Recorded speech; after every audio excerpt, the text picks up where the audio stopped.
welcome back to our podcast. I'm Alexa, your netball bestie, and together with Jenna, this is your netball besties. This is where we deep dive into SSN game analysis and what the netball world is currently talking about. We've just finished round 9 of the Suncorp Super Netball, and we've had some more edge of seat games this week, including an upset and a huge top 2 clash, which we are so excited to talk about. I know Jenna and I, we were both just on the edge of our seats watching these games. Some really, really amazing netball this weekend. We also had a huge announcement for a retirement, which we will also touch on in our highlights section. Jenna, can you please break down the games and the scores for us? Yep, so on Saturday we had Lightning and they took the win 72-62 against Firebirds. Then we saw the top of the table clash, Fever beating the Swifts 79-68.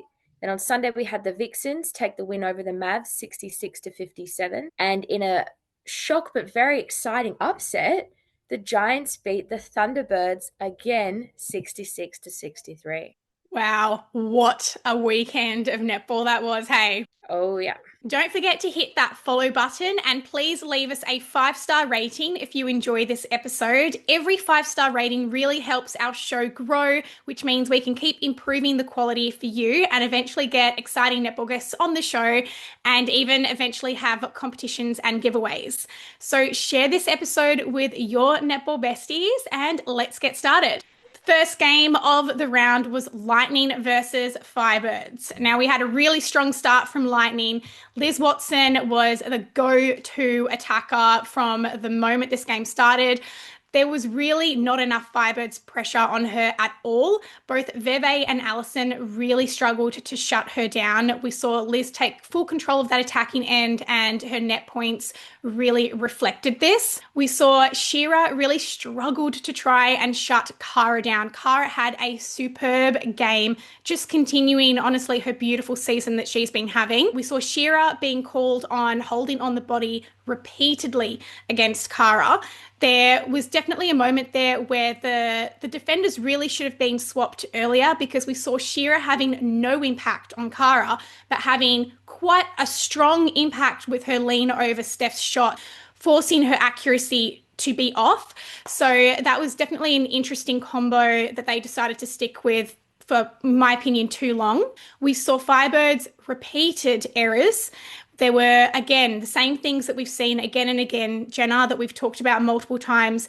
The feeds not being delivered from the circle edge, Mary coming out of the circle with no reset options, even though we heard clearly that that's the direction that they have been given, yet that option is not coming to her often enough. And then we're seeing Mary doing her step in and unfortunately missing, which was interesting. We heard the coach talk about that in a very positive light, that she likes that Mary steps in and shoots and that her accuracy is high.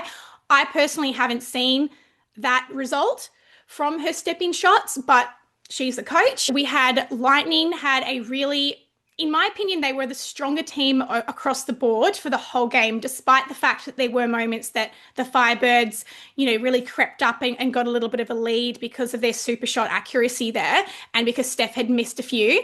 But overall, especially in the beginning half of this game, Lightning definitely were the stronger team on the court. What do you think? Yeah, no, I definitely think Lightning overall were the stronger team. I've been really happy watching Kara. I feel like she's just really stepping up lately, and it's really good to see, especially after a lot of criticism to her game a lot earlier in the season and off the end of last year. I thought Courtney, once again, we saw her start, and she's back to her best, back to the Courtney Bruce that we know and we love, which is good to see. There were times where Lightning, once again, which we've seen in previous games, were passing the ball around almost too much in the circle, like especially in super shot time. Kara would be in position in the 2-point zone, and instead of trying to even go attempt for the super shot, she would just keep passing it around, and we've seen that really work against Lightning previously. We've seen her sink super shots now. I wish she'd just back herself and just go for it. And also, I think, especially with Steph being a bit off her shot, I think that could have helped take the pressure off Steph. No, absolutely. I agree with you. In the second quarter, We saw Lightning really push back hard after Firebirds crept that little bit of a lead after their super shots, and they took back control of the game, which seemed to essentially really seal the fate of the game because they got quite a steady lead. We had the Firebirds attack being more of a challenge for the Lightning team when Moore and Abigail came on as a combo, and we saw Mary benched for a little bit.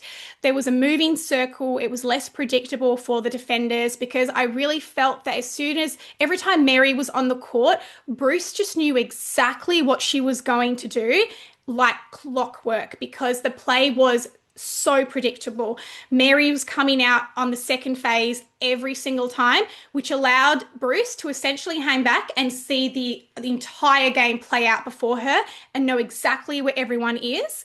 And it was just way too predictable. It was just, yeah, it was playing right into Bruce's hands, really. I mentioned this to you as well during the game when we were talking, Jenna, is I really think that Abigail has, in my opinion, proven her case to be the starting GS or to at least be given that opportunity. I would love to see an Abigail and Emily Moore starting shooting end for Firebirds and just see how that goes. Yeah, I've actually been really liking Abigail. I think the way that the presence when she comes on court, she's very strong on the body. And I think as well, while being tall, Mary isn't as strong on the body or yet used to that Australian play, whereas Abigail's sort of coming up through the ranks with that play. So that's pretty common. Abby held a lot more and just her confidence to go for shots. When I did see the change of her come on and Charlotte come off, I actually thought to myself, oh, wow, like Firebirds have a plan today, because previously it sort of feels like they sort of just chuck whatever out there and just hopefully something sticks. But it looked like there was actually some sort of plan. Abby is really stepping up when she's needed, and I would like to also see her more on the court. Yeah, we love Mary. We've loved her since we first met her at Team Girls Cup and seen her game grow, which we really did see at the beginning of the season. There definitely seems to be a little bit of a plateau at the moment, which, we're not the only ones to have highlighted. But I would love to see, I guess, the data and the stats of what the actual game results are when these two players are on the court and what the actual results are on the scoreboard and on the stat board. I would hazard to guess that Abigail's numbers are a bit stronger at the moment. So I guess I'm curious as to why the coach hasn't given her that opportunity. In the third quarter, Steph's accuracy continued to not be her best, but I think what we saw when Rue came on in the fourth quarter was something that Coach Belinda talks about a lot and that the commentators also talk about a lot, which is just how much more Steph actually brings to that attacking end, which is in turn can be more valuable than necessarily the goals on the scoreboard. She creates so much play. She brings so much confidence. Her connection with Kara is just superb. It is flawless. 99% of the time, that connection is unbreakable. So when you see, I guess, the benefits outweighing potentially when she's not on her best accuracy, there's still a huge benefit of having her on the court. And we really saw that change in the fourth quarter when Lightning again started to drop off. Nothing against Rue, but she just doesn't do as much in creating the play. She's a great shooter and she's great in the circle, but she's just not as, I guess, the leadership and experience obviously isn't there the way it is with Steph. Yeah, I wonder even, we've seen Kara have a bit of a crack in GA, and she does come out of the circle a lot for a GS. I wonder if maybe even if Steph was coming off, putting Kara into GA and then having Rue into GS. Like, I feel like maybe even that would have worked quite well. Because Kara, she moves quite a lot. So I think maybe that would have been helped. Because Kara's also played some pretty good spots of netball in GA. She has. No, I remember last season when we saw her being put in GA and we were quite confused by that. It definitely felt like not her strongest position, but then this year we were absolutely blown away, and we could only see positives in that. She really excelled in the GA position, and then she brought those skills to her GS position, and she is just, honestly, she's just thriving so much. I'm obsessed with watching her game at the moment. I absolutely agree with you. I'm very interested to see more combination with Cara in GA and even Rue and Steph at GS. Like, because we do Mm, see Steph get tired at points. We see that fatigue coming in. And obviously we see yeah. that with a lot of our GAs who have to do so much. We saw that in with Georgie this weekend, and we'll touch on that as well. Touching on some more highlights, we saw Bruce being absolutely on fire. There were just defensive tips going everywhere. Tara had a great game.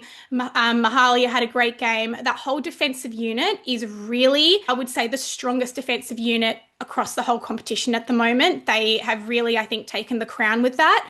Really? Since obviously, yeah, I really think Lightning? Lightning, yeah. I'm gonna disagree with you there. I don't think so.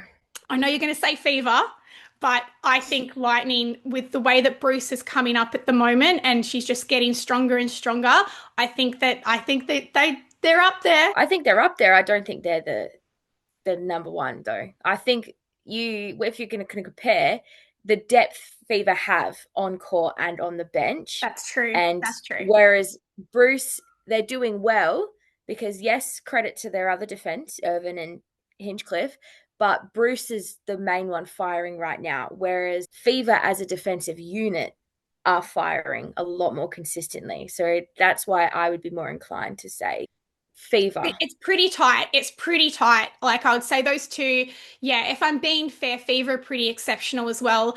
Um, yeah, no, you are right. They are very exceptional. And even with imagine when Ruth's back, there's just almost just not enough spots. There isn't enough spots across the whole competition. We know that. But there's just not enough spots to see them all shining at the same time. No, you're right. I would say honestly, I can't pick between the two. I really think both of them are so incredibly strong. And as Irvin gets, more time and more experience, and that's just going to get even stronger. Insanely, insanely incredible defense ends. Did Courtney break the curse for her 150th game? She did. Yes, yes, that's right. I was thinking that too. So if you didn't hear our last podcast about mentioning that a lot of the players who were reaching these really incredible milestones this season have had a little bit of a curse in that they've lost those games. But no, Courtney came out firing, just I was obsessed with her game. And when we talk about our highlights, I really want to point out some comments that she made in her post-game conference as well, which were very interesting, but we'll touch on that as well. There's also that article interview about Cara that you sent me that I really want to talk about later as well. So in the fourth quarter, we had key changes happen. So pretty much there were changes all across the board. We saw Barnett come on for Shira, Abigail come on for Moore, Steph off for Rue, and that really, really disrupted Lightning's attack end. We almost saw a repeat of the previous game with Lightning where they drop off in the fourth quarter. I think that they have a lot of figuring out to do as to why they seem to continue to drop off in that fourth quarter. And Firebirds really need to figure out their attacking combo. We say this week after week after week. There just doesn't seem to be any more consistency down there. Obviously, we mentioned Abigail and how well she's doing and how we really want to see her, potentially get that starting position and see how Firebirds go. We'll see what happens. Second game of the round was Fever versus Swifts. So absolutely, undoubtedly, the game of the round. So much anticipation leading up to this game for the simplest reason that these two teams are the top of the ladder. Swifts have been undefeated, and Fever have essentially been undefeated since we've obviously had our full strong starting seven, which includes Janelle. Whew, let's take a breath because this was a big deal. We obviously saw Fever win this game, which was huge. So exciting. I think everyone was actually cheering for Fever in this game, particularly just because when you are the undefeated team, everyone's just coming for you. Everyone just wants to see Swifts be beaten finally. We are at round 9. That is a hugely successful run so far this season for them. So in the first quarter, Fever led from the start. They were not playing around. It was really, really impressive. We had standout players who have just gone from strength to strength. And for me, that was Jordan and Beckford, which I know you absolutely agree with as well, Jenna. So then we had Fowler and Weke, for me, was the comparison. They weren't matched up, but they were stat wise. Everyone wanted to see what we were going to get when we had Grace Weke, who has definitely been mostly flawless in her whole campaign so far, but has also not shied away from showing her ambition to be the best. And then to be on the court with the current reigning GOAT, who has not only come back to the season, but has come back with a bang, with extra tools, with extra strength, extra fitness, and has proven herself yet again to be just the absolute best. Wow, what a comparison. I would say, and I mentioned this in my live game chat on my Instagram, that the biggest difference in these two players doesn't really come down to skill, height, ability. Weke has all of the ability that Janelle has, but the experience really shone through. The attitude really shone through, and the composure is what really, for me, made the change in the entire game. Yes. Oh, definitely. And I feel like there's been so much talk online lately about who the GOAT is. And I feel like if it's not obvious by now, Grace is a fantastic player. I think she's such a talent. I think she's well on her way to achieving that. That is definitely something she is going to achieve in her career. But I think it's something that's still a little bit of a way. And then there's still some learning and experiences that need to happen. And I think in a way it's good that we're starting to see her be challenged now, because that's the only way that you are going to improve, is being by challenge. And I think a lot of it as well is going to be playing into a mental aspect of it. You need to have that strong mentality, which I think is something Fowler is really, really good at. When you have a look at the sort of hits that woman cops, and she can keep a cool, calm, and composed, that's really the difference. That's something I'm looking forward to seeing Grace work on. And I reckon a couple years in SSN, get a bit battle hardened. She is essentially the younger version of Janelle in Yeah. everything that she can do. And she only has upwards from here. But I think you can't deny that how incredibly important experience is, and that you see that play out. Janelle has been at the forefront of so much criticism in her career because she is so good. She's so hard to defend. She is an unformidable force, and that puts a spotlight on you. That makes everyone want to aim for you. She has really learnt to compartmentalize that and just focus on her game. And that is exactly what we need to see Grace Weke do. She's young, it's her first season in SSN. What we do often see with incredible talents like this is they do have a really strong debut season in SSN, and then they get a bit worked out. Then the homework gets done. And once they've had that initial breakout season, we see them really challenged going forward. So the challenge for Grace would be to continue this form going on next year, next season, once she becomes the real target for the defenders' homework. I also, just side note, I want to point out that I get a lot of comments about my bias, or that I'm clearly a so and so fan, which I think is hilarious because it depends on the week that someone listens to me. I get accused of being like a biased fan for every single bloody team. It's quite funny. I am very aware of my personal bias in regards to players. And I'm also aware that obviously I am like a Fever fan. I live in Perth. I wear green. I go to RAC Arena and I cheer on the girls. But I just want to clear up that overall, I am actually just a netball fan. I am a fan of the players. I actually support all of the teams in various ways because I support the players. That is what I'm a fan of. I'm not necessarily a huge leaner into the whole club environment and the colors, and you bleed those colors until the day you die. Because I guess I didn't grow up in that kind of family. I didn't grow up in a sporting family where you support a club and you grow up with that. So I can absolutely understand why people feel that way. I personally didn't. I fell in love with the sport because of players, and I will always think of it being a player first games. In my opinion, that is my priority. Oh, one thing I do want to say is I want to give credit to Sunday and Dehaney's defensive combo It was literally my next was, note. oh, absolutely incredible, even with the addition of Fran into wing D later on in the game. But we have seen Sunday absolutely get the best of Helen Housby in their past few encounters. Sunday just has this incredible ability to just get the hard work done and make it look like effortless. Between Dehaney and Sunday, they had Grace and Housby completely shut down. We once again saw Bryony asking for more from Helen, saying you need to get in this game. And I think that is such a credit to the defense. I even think Dehaney's approach to Grace was, she wasn't all up in a girl riding, like she was doing just enough and it was working.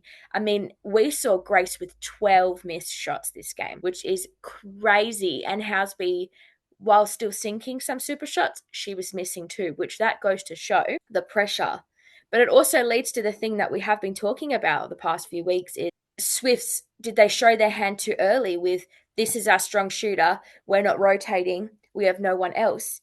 And when they get into these pressure cooked moments now, it's being proven we have no one else. So all the game plan's laid out right there. Shut down Housby, shut down Grace, no other option. Because when Grace White came on, it was just like chase mode. Fever had such control over that entire game. You could see from the minute that first whistle went, they were there. They had a game plan. They were there to do their job. Everyone did their job on their person and they executed it for the entire 60 minutes. Whereas Swifts, it felt like they were in a constant sort of chase mode. They had nothing else to try. I mean, how many changes did we see? I think in the one quarter, there were 7 changes. I think by the end of the game, the only person they didn't change was Grace, which was wild. You could see the stress, the constant changes, even the commentators saying that they couldn't even keep up. 100% I agree with you, Jenna. I made the same notes that Katie and Sunday were just exceptional. And then when Fran came on, oh, again, like we were mentioning, just how incredibly beautiful their defensive combinations are. And then we saw Housby again, just the one-liners just write themselves. This is the 3rd week in a row. And we've had the don't just watch. So that was what Bryony said to Helen. Don't just watch. And it's so interesting because, again, week on week, we talk about the fact that Housby hasn't really been playing that GA role. The number of shots haven't been high. But then in the same breath, we say, but look at her net points. Like, I guess it's working. If it ain't broke, don't fix it. So it's kind of been a little bit of a real contradiction, I guess, in that it's working having almost 2 WAs on the court for them because Weke was so consistent. But then when it's not working, then it's almost like the blame gets put on her a little bit as to like, oh, you know, the thing that you've been doing all season long that's working really well, that's not working anymore. Figure it out. I feel a little bit bad for her in that sense, in that she's kind of being criticized and praised at the same time for what she's doing. How can you argue with straight wins and high net points? You know, like that's hard to argue with. Whereas it was interesting because yes, Sunday had a phenomenal game on Housby. Housby is definitely one of those players where there's probably 2 or 3 defenders that really know how to shut her down. In Pivot last night, they had Maddie Turner on the desk and they were talking about the loss. And she made a really interesting comment where it kind of sounded like she was not putting the blame, I guess putting the responsibility of the attack breakdown essentially on that GA position, in that not enough was being done to help Grace and therefore too much pressure was being put on Grace in those situations. At the same time, nothing much has changed from their game plan, exactly what you've said, and it's worked for them this whole time. So it does feel a little unfair to put that blame on one position based on it working so far. And with Grace's misses, there are obviously the fact that she obviously gets those rebounds 90% of the time, but 12 is a lot. 12 is a lot to miss under the post. And yes, she's getting those rebounds, but not always, because those misses, they do just allow the opportunity for someone like Katie, who has really good arm reach, to get those tips, but also to create that offensive contact, which we do see a little bit from Grace. Yes, we do see a little bit of the sneaky elbow, and I do think there were some moments where she was getting definitely in her favor, getting away with that little sneaky thing. At halftime, we saw Fever continuing on with their lead. And then we actually did get a little bit of a fight back in that third quarter from Swifts, but unfortunately they weren't able to be consistent with that. We had that insanely beautiful intercept from Jordan, which, oh, I was Oh, devastated. The put out a foot was court. out. Oh, but when they did the replay and how beautifully she just snuck in there and got it, like, oh, devastated, devastated. Speaking of Jordan Kranzberg, we saw her play her full game. Usually we see Zoe come in at about halfway. But I just think Jordan Kranzberg, I hope Stacey's got an eye on her. She's in every contest. Like, she's just so exciting to watch. I still remember the moments we first saw her come onto the court a couple of seasons ago, making the little debut and just being blown away then. You know, when you just see someone and you're just like, oh, they're a star. Like that's something special. So we finished up the fourth quarter and we had all those multiple changes that you mentioned, Jenna, which really unfortunately backfired for the Swifts. You know, obviously you see the pros of that is they want to make Fever think about something new. They want to throw something different. They want to change up, maybe have a little bit of an impact. But unfortunately, complete structure fell apart and those connections fell apart. And yeah, and Fever were obviously able to easily capitalize on that. Whereas Fever's attacking feeds with Jordan and with Alice Teague-Nield, who, you know, a little bit slow in the beginning of the game, but she really found her rhythm eventually. And those two together feeding into Fowler was just chef's kiss, really. I also want to add that I think we saw Olivia Wilkinson come on as well halfway through the third quarter. And we've seen Dan doing this the past couple of weeks. The way that she came on really strong this week. We saw her get a super shot straight away, followed by a second. And I think what Dan's been putting in, the effort and that behind the scenes, starting to pay off. So it has been really good to see that strength building for her because that was definitely an area of focus. I couldn't agree with you more because you and I were actually nervous coming into halftime, wondering if that change was going to come because we saw Beckford having such a great game, and we were obviously nervous because you don't want to mess with something that's going well. Very proud of Liv and what she brought onto the court. Huge congratulations to Liv. It's nice to see her getting that confidence back. Third game of the round on Sunday, we had Vixens versus Mavericks. So for this game in particular, I was mostly listening to the commentary because I was doing laundry and mum lifing. So you actually watched this game closer than I did. So let's talk about what happened because we saw, unfortunately, the same errors happening from the Mavs side, and then we saw Vixens actually take the win. Correct me if I'm wrong, but overall, this seemed like the Vixens actually won this game in the first quarter, and then essentially all that happened for the rest of the game was mainly they just held that lead. Is that right? Yeah, similar. We saw a much better start from the Vixens than we have been previously. Definitely a glimmer of the Vixens we know. They were able to sort of keep the intensity up. They had really good defensive pressure in the circle. We saw a really good matchup with Jock and Rudy Ellis. Rudy, we have seen for the past few weeks, Rudy be told to come off the body more to contest, which we saw her do in the beginning of the game, and that's how she was able to win some really good ball. But as the game progressed, we did see her start to get a bit more caught on the body and then have a bit of a less effect and win less ball that way. This was the second derby of the weekend too. Mavs still showing that they're struggling to consistently feed Jock.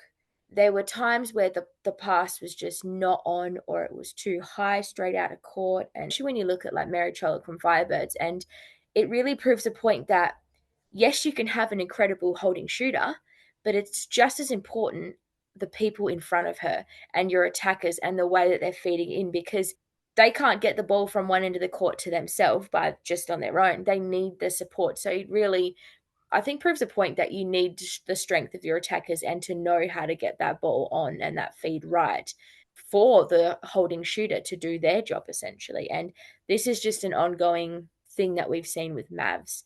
Once again, with Mavs, we saw them very heavily penalized again. Feels like something we're seeing every single week at this point. I did hear Bianca mention in the commentary that the high penalty count seemed to be fairly steady across the board. Were the Vixens fairly highly penalised as well here? I'd say, yeah, there was a fair amount of penalties going both ways, but I definitely think Mavs took the lead in that sense. We saw Sasha Glasgow very quiet in the beginning of the game. I think if you didn't look too close, you'd forget that she was sort of on the court. But so we did see Pallavi come on, which I thought was good because the Vixens defenders were a lot more on the body. And Glasgow, bless her heart, she stresses me out when she takes a hit and she ends up on the floor.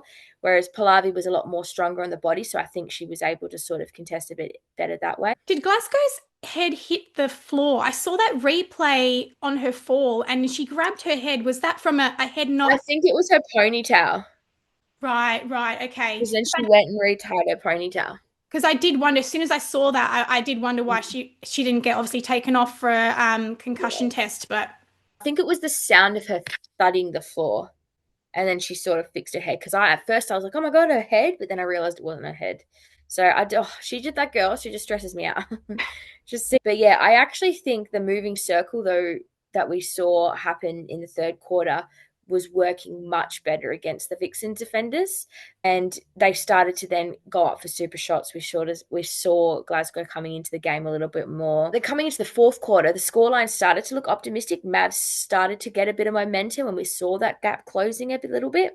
We then saw the interesting move to take Jock off and have the rotating circle, because Mavs did make that change multiple times throughout the game. I feel like had they kept Jock on, they would have been able to keep that strong hold and that second option. And I think with that little bit of composure from them, they were to go to Jock instead of trying to pressure those passes and lose them. I actually think they probably could have maybe got up over the Vixens. But yeah, Mavs just fell apart towards the end there, and Vixens were able to just keep the consistency up and then get the job done.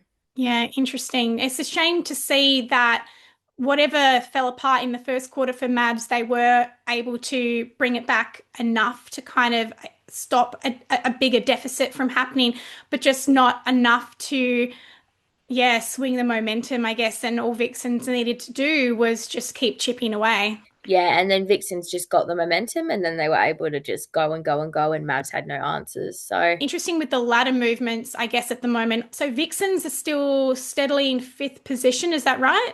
I Well, now that think Thunderbirds obviously lost to Giants, has that changed?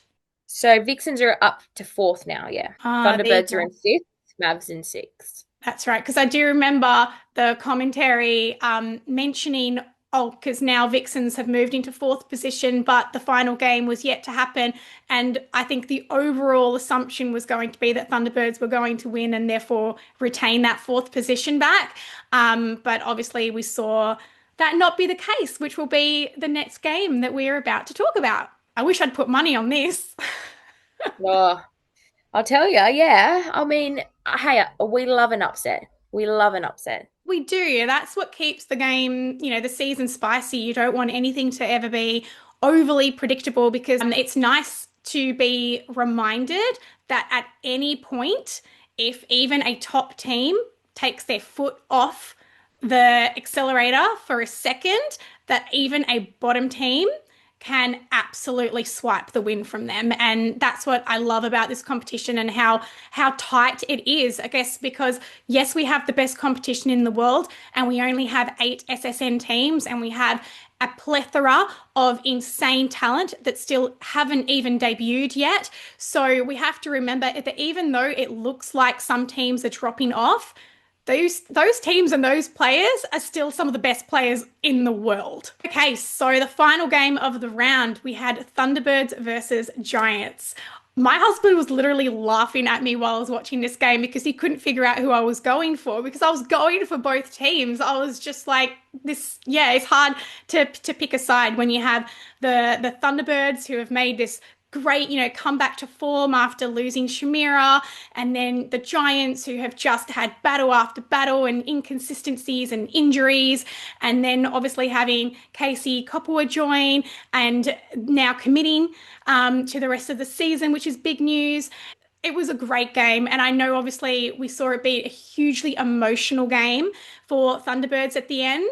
But I can't deny I was obsessed with every single moment of it. Oh, I totally agree. I mean, I think as well, coming from the intensity that we had the Fever and the Swifts game, and then going to the Mavs and versus Vixens, and then we were right back up. So it's been a real roller coaster of a weekend with games. So I'm glad this was definitely the one of the day that I sat down and my husband took the kids and I got some peace and quiet to actually sit down and concentrate. So let's talk about the starting lineup for Giants because as usual, unfortunately, Jo is at the forefront of quite a lot of criticism in regards to when she gets that starting position. And I had a couple of comments initially off the bat of people saying they thought that starting with Jo in GS was a mistake. And like we were chatting about as well, Jenna, I actually thought it was the smartest choice they could have made based on the fact of Jo doesn't need to move around. She doesn't need to be a high speed running out of the circle, little zippy GS because Laddie, her bread and butter is more so that GD flying, moving GA shutdown. We see her thrive in WD and in GD. And yes, of course, we've seen her do exceptionally well in that GK position as well. But her real strengths are that timing, that fly, all of that. Whereas Jo's strength is completely controlling her position. She knows exactly how to screen out a defender and essentially put them exactly where she needs them to be to create that space for her to hold and take the lob and the pass. And we saw her do that exceptionally well. Lati was so quiet. She had no answers for Jo. Jo was just experience on display in regards to how she was maneuvering her body and her screens to shut Laddie out of the game and either create the space for herself to receive the pass or create the space for Dwyer to drive straight into the circle. And it was honestly a thing of beauty that the Thunderbirds really struggled to figure out. Yeah, no, I definitely would agree.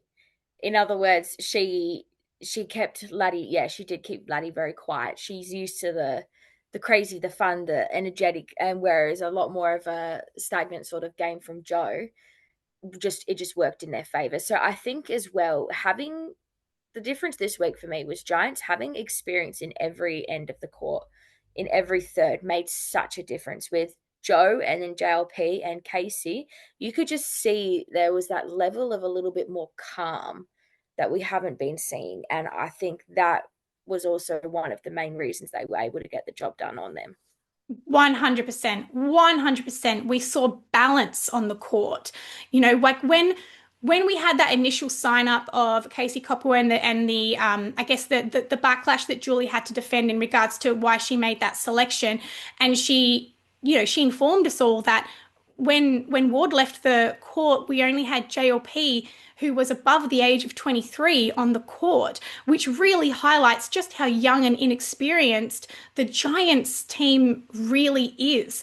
And so having that experience in that defense end, we have seen, oh my goodness, O'Brien's game just go from strength to strength. The leadership, the direction, the knowledge, the control in that defense end, which we actually have not seen from Giants pretty much since Sam Pullman retired. We have not seen that. We've had Energizer Bunny in Tilly, who, you know, was then a little bit inconsistent, and we saw, you know, her not be in the lineup due to injury and I think a little bit of form. And then we saw Ward be moved into that circle and so playing less of a WD position and more of a GD position.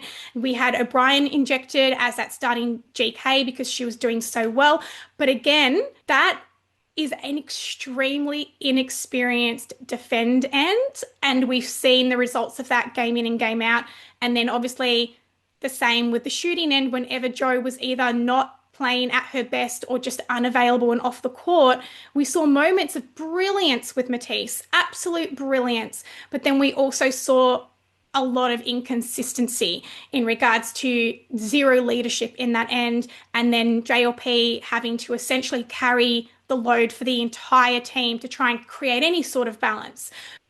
Balance is literally the key word here.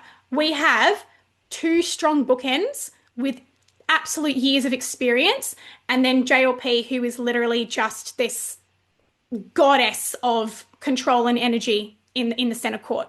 I just really, really loved it. Very excited to see the Casey Copper has committed to the full season.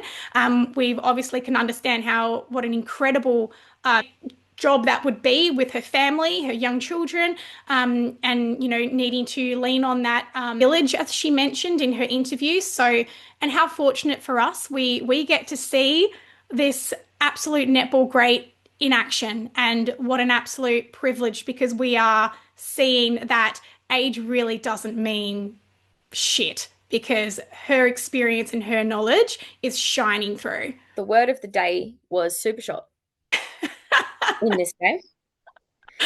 Yes, yes, no. So we saw essentially Thunderbirds throw out their game plan that has worked for them consistently for so long, which is obviously, as you've mentioned, Jenna, really gaining that lead on the 1 point game and not necessarily leaning on their super shots.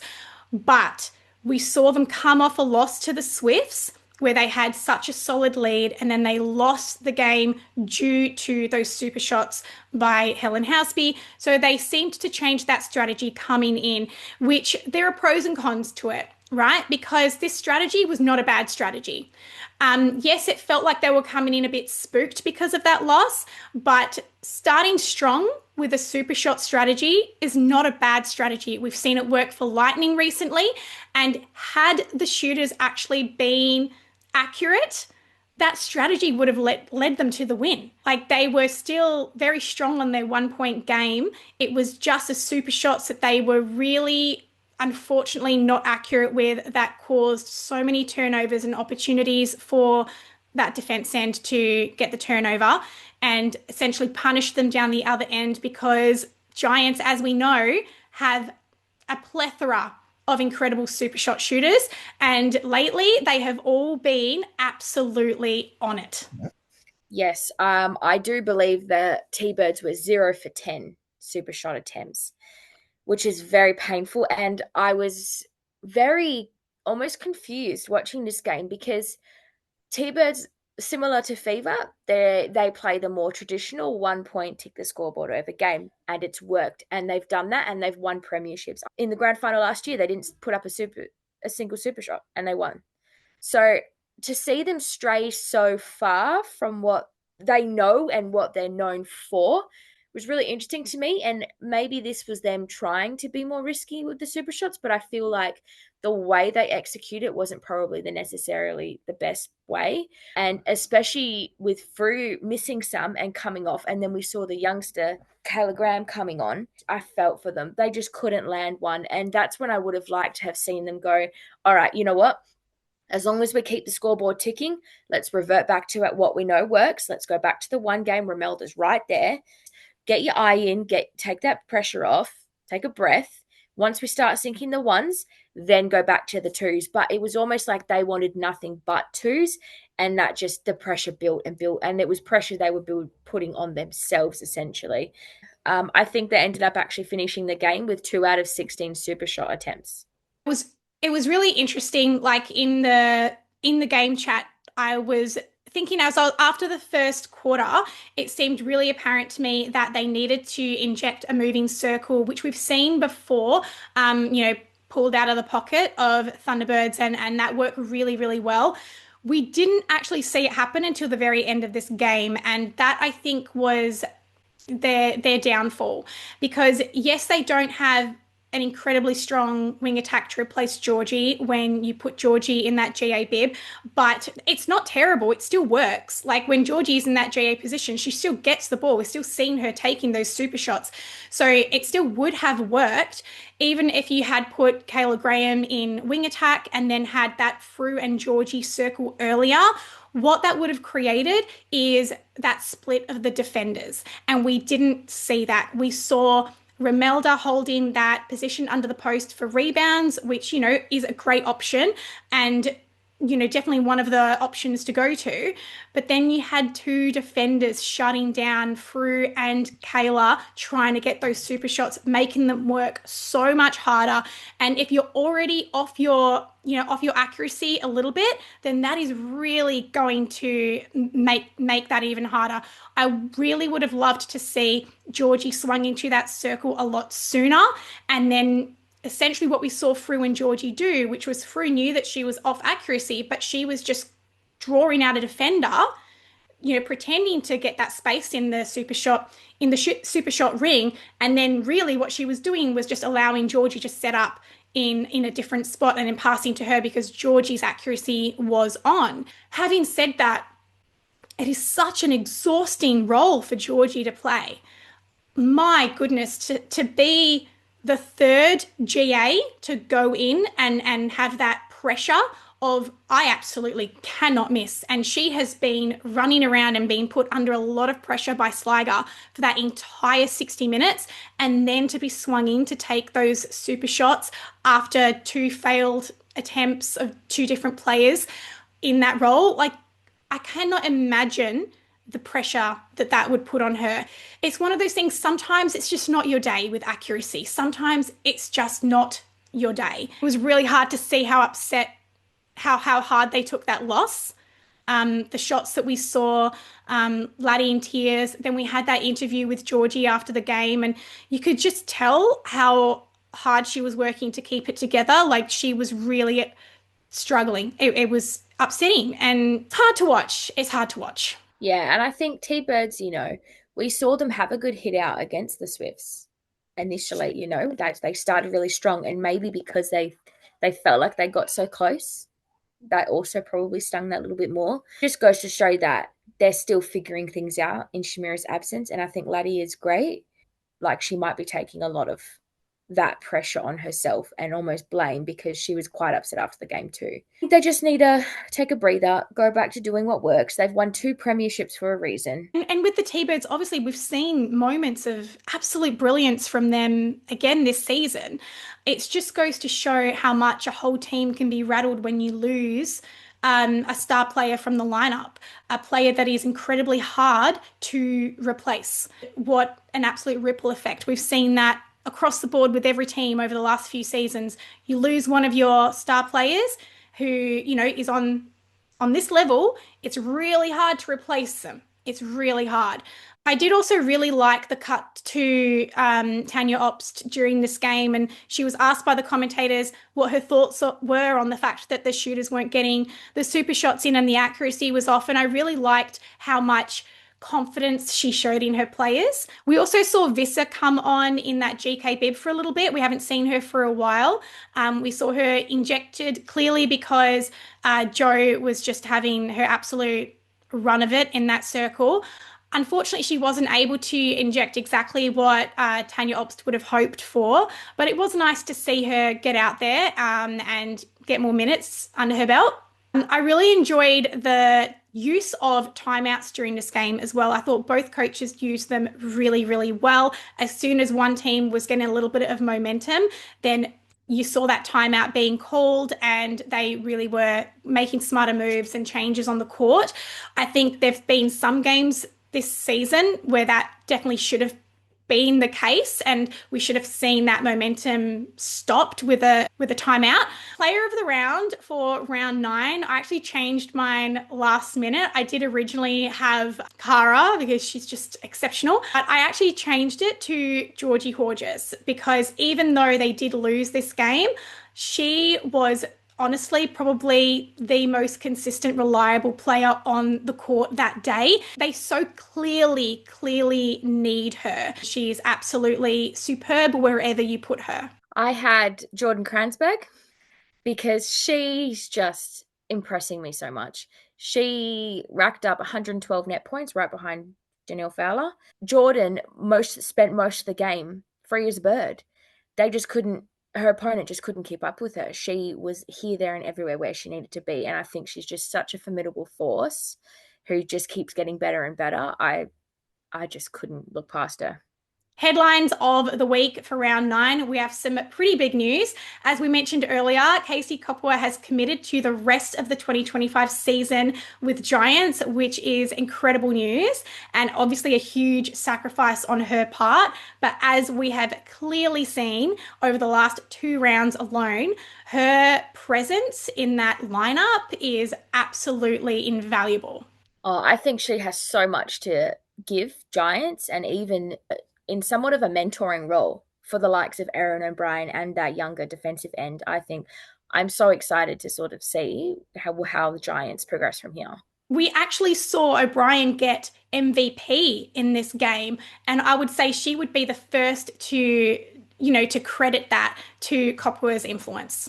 The second highlight I wanted to talk about was the article interview that you actually sent to me, Jenna, for Cara Conan, and she did a really, really raw, honest, open interview to highlight domestic violence for women, children, but particularly really touched on her own personal experience and how that experience actually affected her own form in turning up to do her job. And I thought this was a really interesting thing to talk about because we obviously, us included, as everyone else, we talk about players' form and when they fall out of form, or when they're having bad games, bad seasons. And obviously, we don't know what is going on behind the scenes for that person because they are not just a player, they are a person, a real human with a real life, real challenges, and real things that happen to them. It was a solid reminder that we need to take that into account when we are talking about players, and that is across the board, particularly on social media. We don't know what's going on behind the scenes. We're very privileged in the way that we get a glimpse at them doing something that they're incredibly talented at, and we only get 60 minutes of them. So we only really get to peek and we never really know what's really going on. So I think it was really brave of her to have such a open conversation about that and bring awareness to a really important subject, especially online forums and things like that. You can see some quite harsh, very harsh comments that a lot of keyboard warriors will leave to certain players. And I think a lot of the time people don't realize that these players do see these things. Very, very proud of Cara to use, her own experience to, like you said, highlight such an important issue that happens, unfortunately, every day, particularly for women. Very proud of her for that. Third highlight of the week is some bittersweet news, really, and that is that Jiva Mentor is retiring from netball. We obviously saw her retire from SSN and move to the UK. I believe she has a partner in Europe, and so she wanted to settle over there as well. Jiva Mentor is one of those players who has played for a long time. She has really proven that age is just a number. She has continued to be a formidable force. Kudos to her. 24-year career is crazy, and I think it is such a huge achievement. It's something to be really proud of. So I'm just lucky we've been able to watch and somewhat be a part of that and witness it firsthand. And I'm sure she will really pave the way as well in the age is but a number topic too. Yes, absolutely. She is definitely the poster girl in regards to what you can achieve, and that that women don't need to be written off in regards to what they can physically do and achieve as athletes once they reach a certain age. And I think she has really proven that, and she has gone out in her own way when she has chosen, when she considers herself ready to retire. And congratulations to her. Oh, definitely. Huge congrats. I really liked seeing Courtney's comments in the post-game interview. We actually saw it played during the pivot episode, and it was so interesting. It wasn't, I didn't understand everything that she was trying to say because there was clearly a lot of emotion there. And I feel like she started saying something that she kind of like edited herself a little bit. But I definitely, we got the general gist that her injuries that she's been struggling with have been so much worse than we were ever made aware. And that the fact that she has been able to overcome that, and what I can only imagine has been such an emotional mental struggle and like the lows that you would get to when you have to question your entire career, something that, not only you've planned your whole life around, but who you just happen to be at the top of your game, award-winning diamond player. You were literally living out your dream, and then to have that, the spanner in the works of having such intense injury after injury, and then wondering whether you'll ever be able to get back there. So I thought that was really raw and honest of her to talk about and to mention about the hard conversations that she's had. Again, it just really highlights how proud we are to see her back shining where she deserves to be. Honestly, she will go down in the history books as one of the best defenders ever. Definitely there. That's it from us for round 9 of the Suncorp Super Netball. Make sure that you follow us. You can also find us on Instagram and TikTok, as well as Spotify. Please leave us a 5-star review if you have enjoyed this episode, and we will see you next week.